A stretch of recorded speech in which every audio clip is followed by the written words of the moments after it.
Just leave, Olivia. No need for lawyers or paperwork, Marcus said, watching me pack.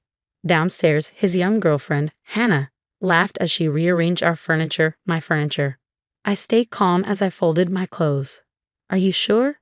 No legal separation, no formal divorce. Marcus leaned against the door, arms crossed. What's the point? You have your job, I have mine. Hannah and I want a fresh start. Lawyers will just make things messy. I'm Olivia Parker, 42. I thought my marriage was fine minus 15 years, a nice house, a stable life. But life has surprises, sometimes in the form of betrayal. Marcus glanced at his expensive watch, the one I bought him for our 10th anniversary. You're not in a position to demand anything. The house and cars are in my name. Your government job pays enough. You'll be fine. That government job. If only he knew. I zipped up my suitcase, taking one last look around. Hannah's perfume filled the room. Her bag was on my side of the bed.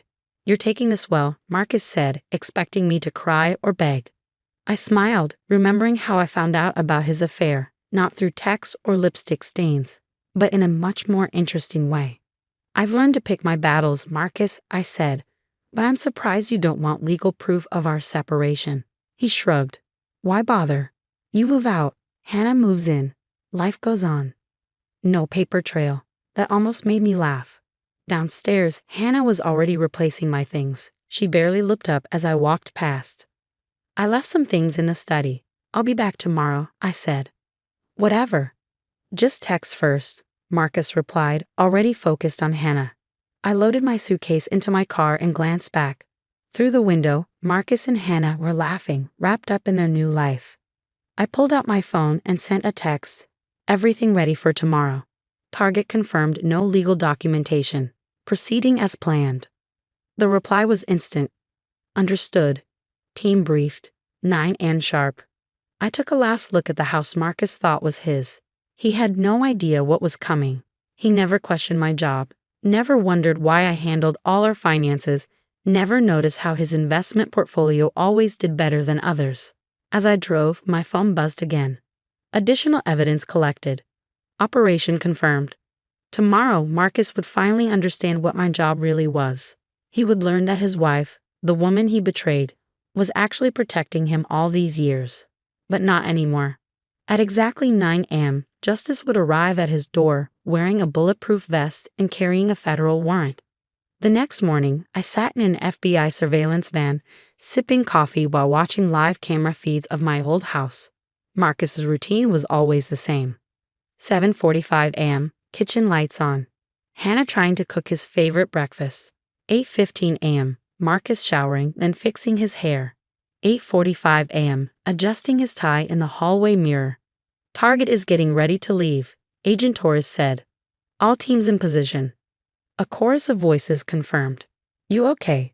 Torres asked. She knew this was personal for me.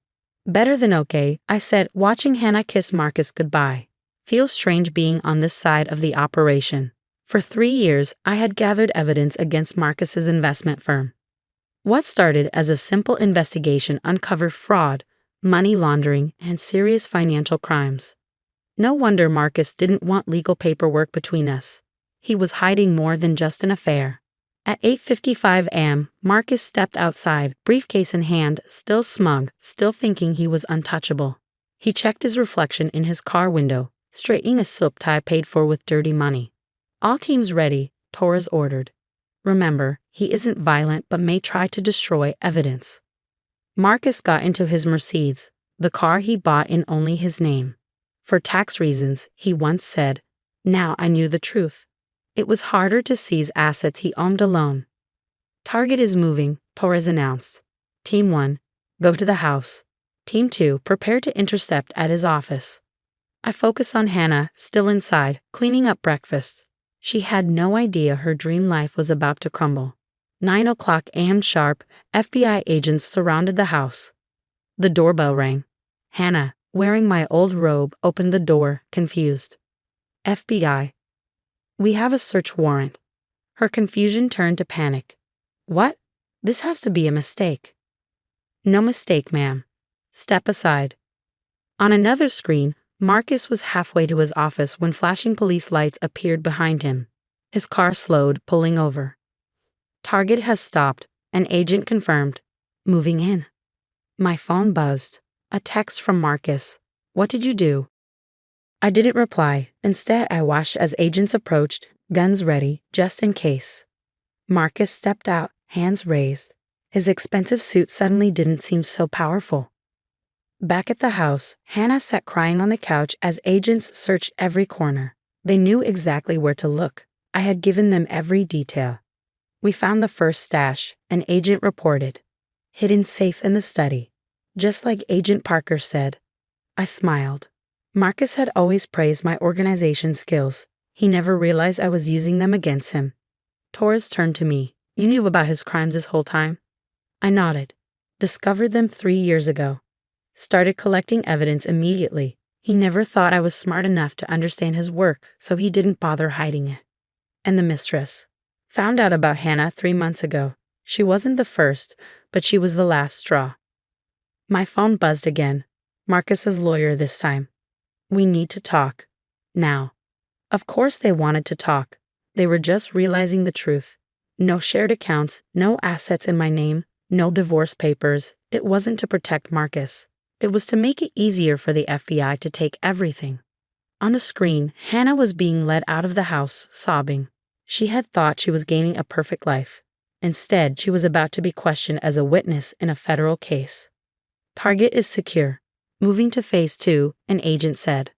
Phase 2, raiding Marcus's office. His colleagues would soon discover that their star investment banker was actually a fraud. His clients would learn their high returns were all lies.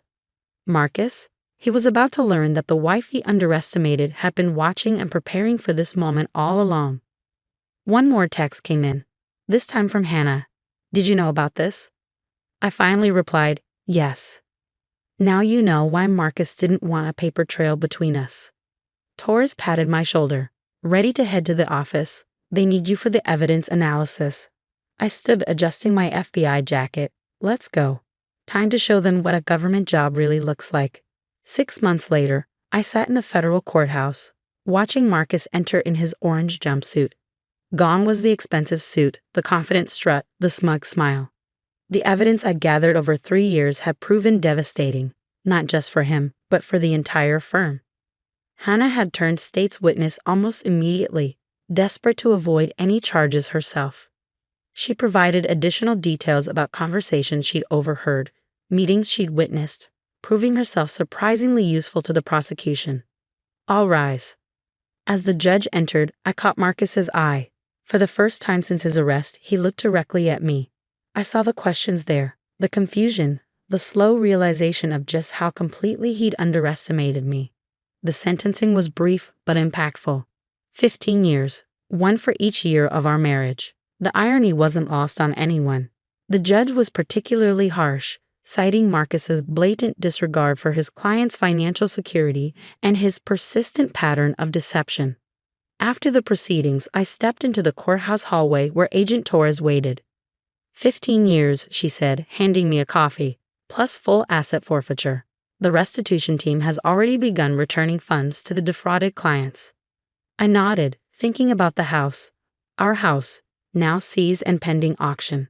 Hannah had moved back in with her parents, her dreams of being a wealthy man's wife shattered along with her reputation. Agent Parker?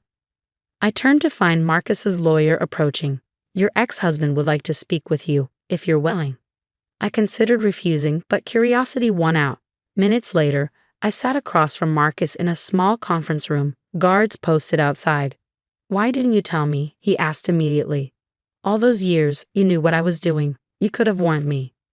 I laughed softly. I did warn you, Marcus. Remember all those times I questioned your investment strategies, suggested more transparent reporting. You always dismissed me, said I couldn't understand the complexities of your work. He winced, remembering. I never thought, your government job. No, you never did think about my job, did you? Never asked what I actually did, never showed any interest. You just assumed I was some minor bureaucrat pushing papers. When did you know? About everything. 3 years ago. That big client win you celebrated. The offshore accounts. That was when I started building the case. I could have arrested you then. but I wanted to understand the full scope of the operation. He leaned back, realization dawning. And Hannah? She made my decision easier, showed me it was time to stop protecting you. A guard signaled our time was ending. As I stood to leave, Marcus spoke again, his voice smaller than I ever heard it. I'm sorry, Olivia, not just for Hannah, for everything. I paused at the door. I know, but sometimes sorry isn't enough. Outside, spring was arriving in the city. I walked with Torres to our office, where a new case waited. Life was different now, but better. No more hiding, no more pretending, no more protecting someone who'd never valued me. The team's taking me out tonight, Torres said as we reached our building. To celebrate the conviction, you should come. I smiled, checking my phone. A text from my sister about dinner plans next week, another from a friend about a weekend hiking trip. My life had expanded since Marcus's arrest, filled with people and possibilities I'd forgotten existed. Count me in, I replied. Later that evening, surrounded by colleagues who'd become friends, I raised a glass to new beginnings. Someone asked if I regretted not turning Marcus in sooner. No, I said honestly. Everything happened exactly when it needed to. And it had.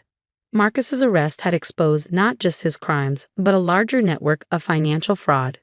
The case had earned me a promotion, respect from colleagues who'd worked the investigation without knowing my personal connection, and most importantly, my freedom.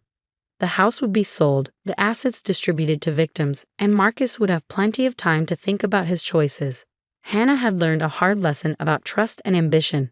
Though I heard she'd enrolled in community college, perhaps something good would come of it all. As for me, I was exactly where I needed to be. My government job had become a source of pride, my colleagues a source of strength, and my future, well, that was looking brighter than ever. Sometimes the best revenge isn't about getting even. Sometimes it's about standing back and letting justice take its course. And sometimes it's about showing everyone, including yourself, exactly who you've been all along. The next morning, I walked into my office, new case files waiting on my desk.